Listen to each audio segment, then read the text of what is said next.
On a l'habitude d'entendre qu'il faut 10 ans pour produire un vaccin. Pfizer, Sputnik 5 et Moderna Therapeutics revendiquent déjà plus de 90% d'efficacité contre la Covid-19. Ont-ils brûlé les étapes? Sont-ils fiables?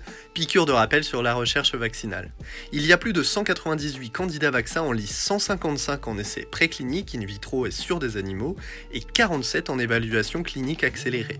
Rien de nouveau, urgence sanitaire oblige, comme pour Ebola, les différentes étapes de test se superposent. On va encore plus vite puisque la famille des coronavirus à laquelle appartient notre SARS-CoV-2 n'est pas inconnue. Phase 1, on analyse la toxicité et le seuil de tolérance sur des dizaines de sujets. Phase 2, on teste la capacité à provoquer la production d'anticorps et on cherche le bon dosage chez une centaine de volontaires. Phase 3, on compare son efficacité avec un placebo et on continue d'observer les effets secondaires sur des dizaines de milliers de patients. Ils sont aujourd'hui 10 vaccins en phase 3, dernière étape avant la demande d'autorisation de mise sur le marché.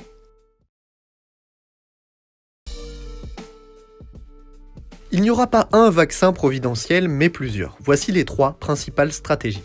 1. Des virus entiers. Ils peuvent être tués, inactivés ou alors atténués, c'est-à-dire que le virus est toujours vivant, mais a perdu sa dangerosité.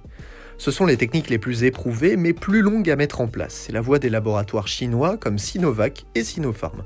2. Au lieu d'injecter entièrement le virus, on utilise ici seulement une protéine, la protéine Spike, qui permet au virus d'entrer dans les cellules humaines. C'est ce qu'a choisi Sanofi. 3. On utilise de l'ADN ou de l'ARN codant la protéine Spike pour provoquer sa production directement par les cellules humaines. Seul hic, l'ADN et l'ARN seraient rapidement dégradés dans l'organisme. Donc, on les enveloppe soit dans une capsule lipidique pour Pfizer et Moderna, soit on les intègre dans un virus inoffensif pour nous, comme Sputnik 5 ou celui d'AstraZeneca. La multitude des stratégies de recherche est un atout, parce qu'un seul acteur ne pourrait pas assurer une production mondiale.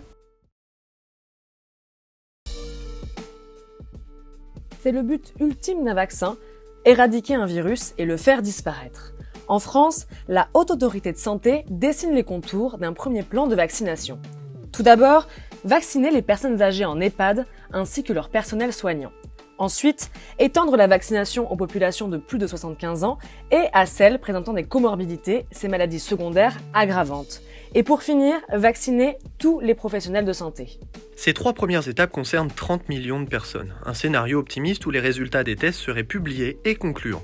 La HAS ne préconise pas de rendre la vaccination obligatoire, alors même que 41% de la population seulement se dit prête à être vaccinée. La vaccination à grande échelle sera probablement le seul moyen pour atteindre une immunité collective et permet de stopper la propagation du virus. Néanmoins, la balance bénéfice-risque doit être étudiée pour chaque population visée, une question qui se pose pour les sujets présentant très peu de risques de développer une forme grave.